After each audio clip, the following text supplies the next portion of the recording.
दहशतगर्द तो सत्ता में बैठे हुए हैं। जो दहशतगर्द हैं वो आज सत्ता में बैठे हुए हैं। नवीन जी को इतिहास नहीं पता। वारिस आपका संगठन है जो नफरत की आंधी फैलाता है। हम तो मोहब्बत के लोग हैं। अगर जाइए ना मणिपुर जाकर भाषण दीजिए ना, फिर आपको हम माने। आपको जो आका हैं प्रधानमंत्री मोदी हैं, उनकी हिम्मत नहीं भाषण देने की, अमित शाह की हिम्मत नहीं भाषण देने की। तो कॉकरोच जनता पार्टी का आंदोलन लगातार जंतर मंतर पर चल रहा है, लेकिन इस बीच में आप तमाम बयानबाजियां सुन रहे होंगे। जैसे हाल फिलहाल में शिक्षा मंत्री धर्मेंद्र प्रधान, जिनके इस्तीफे की मांग की जा रही है, वो दहशतगर्दों की बी टीम करार कर रहे हैं आंदोलन को। तो वहीं दूसरी तरफ नितिन नवीन ने तो सीधे तौर पर विपक्ष पर भी हमला बोल दिया और कहा कि वो वायरस और कॉकरोच है। इस पूरे विषय पर कांग्रेस के वरिष्ठ नेता अरुण मलिक जी कैसे देख रहे हैं? नितिन नवीन कह रहे हैं कि विपक्ष के जो दल है वो कॉकरोच और वायरस जैसे हैं। देखिए नवीन जी, ऑन कैमरा कह रहा हूं, दहशतगर्द तो सत्ता में बैठे हुए हैं। जो दहशतगर्द हैं वो आज सत्ता में बैठे हुए हैं। नवीन जी को इतिहास नहीं पता। ये तो अभी जुम्मा 4 या 5 महीने में अध्यक्ष बने।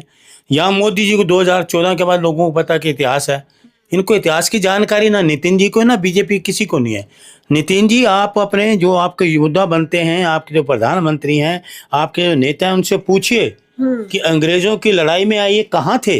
इनका नामो निशान नहीं था। एक लाठी नहीं खाई, एक आदमी जेल में नहीं गया। ये मुकबर थे, गवाह थे लोगों के। इतिहास ही जानता है। आपको इतिहास की जानकारी नहीं है। आप ये क्या कहते हैं दहशतगर्द? तो आप सत्ता में बैठे हुए हैं। आपने आपके मंत्री ये जो हैं प्रधानमंत्री जी, उन्होंने कहा था कि 2 करोड़ लोगों को रोजगार देंगे और मुझे 50 दिन भी दो। जब नोटबंदी हुई वो 50 दिन कहाँ हैं? इनको पूछो, मोदी जी से पूछें। मोदी जी, आपने 50 दिन मांगे थे कि मुझे 50 दिन दे दो।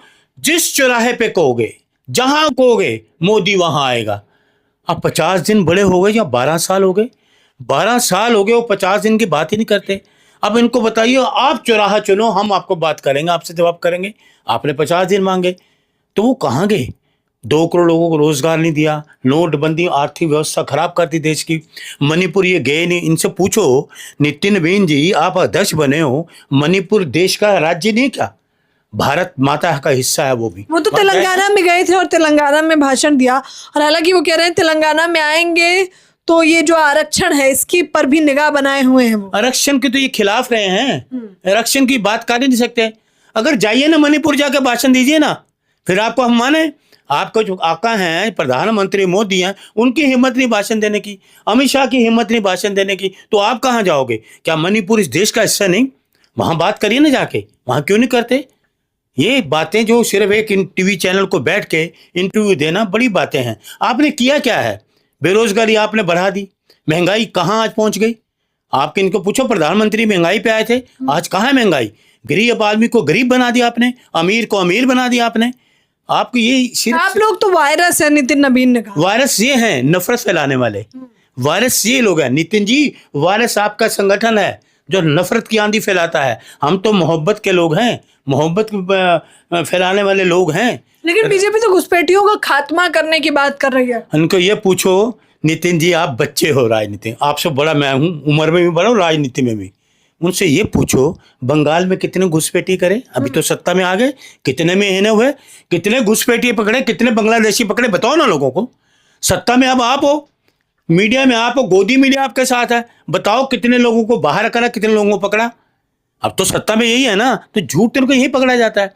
और पहले दिन ही बंगाल में इन्होंने कितना गदर मचाया, कितने लोगों आगजनी के रहे इन्होंने। एक चीज इनको ये पूछो कि कितने सोचने की बात है मैडम, आप बताइए। ए फर्स्ट फ्लोर, सेकंड, थर्ड, 4, 6, 7 मंजिलें आग लपट जाती रही, आग के लपटे जाती रही, और 4000 ईवीएम मशीनों को जला दिया।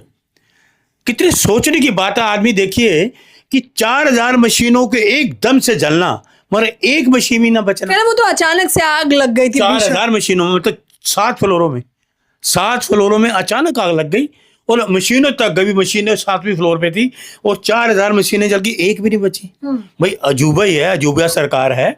वो 4000 मशीनें कहाँ थी? सारे राज्यों में इस्तेमाल होती गई। महाराष्ट्र, राजस्थान, हरियाणा, बंगाल, बिहार, वो 4000 मशीनें अपना गुल खिलाती रही।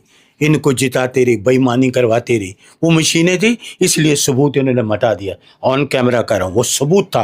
बताइए, पश्चिम बंगाल की आप बात कर रहे हैं, वहां पर तो विपक्ष के नेताओं को लगातार घेरा जा रहा है। टीएमसी की जो सांसद है महुआ मोहित्रा, उनके दफ्तर पर भी हमला किया गया, अंडे और पत्थर फेंके गए। देखिए, ये हमला करने वाले तो लोग हैं, ये तो कैसे शासन हो गया? शासन है। पहले दिन लोगों की आगजनी कर दी। इसको छोड़िए मैडम, बांग्लादेशी कितने पकड़े, इस सवाल ये है जिस पे आप कहते थे घुसपैठी की बात करते थे, चुनाव में बात करते थे घुसपैठी, वो कहाँ है आज घुसपैठी? कहाँ है? कितना एक भी घुसपैठिया निकाला हो, एक भी कोई बांग्लादेश में भेजा तो मुझे बताओ, एक भी बांग्लादेश में भेजा, बताओ ना कहाँ घुसपैठी है? अरे क्यों झूठ बोलते हो? लेकिन ये तो झूठ अच्छा, बोलेंगे। उन्होंने आपको वायरस और कॉकरोच कहा है। अरुण जी इधर आइए थोड़ा, तो कैसे देख रहे हैं आप, क्या जवाब देंगे? वायरस और कॉकरोच अगर आप लोग हैं तो वो क्या है? अरे नफरत फैलाने वाले बेईमान लोग, जो लोगों देश ने देखा है। भाई तू मुसलमान है, सेब बेचता है, केले बेचता है, तो अपना नाम लगा प्लेट पे, रेडी पे अपना नाम लिखा, तो ये क्या है? वायरस कौन हुआ? वो तो सबूत कह रहे हैं, हमने तो कैसी बात ही नहीं की। ये दंगा फैलाने वाले वायरस है, झूठ बोलने का सबसे बड़ी ये पाल है, झूठ बोलने की। आप झूठ फैलाने वाले वायरस हो, सबसे बड़ा झूठ फैलाने वाले वायरस आपकी पार्टी, आपके नेता, आपके प्रधानमंत्री, आपके गृह मंत्री, जो प्रधानमंत्री मंचों पे कहते हैं झूठ बोलो, रोज बोलो, जोर से बोलो, बार बार बोलो, तो झूठ बोलने वाले वायरस आप लोग हो।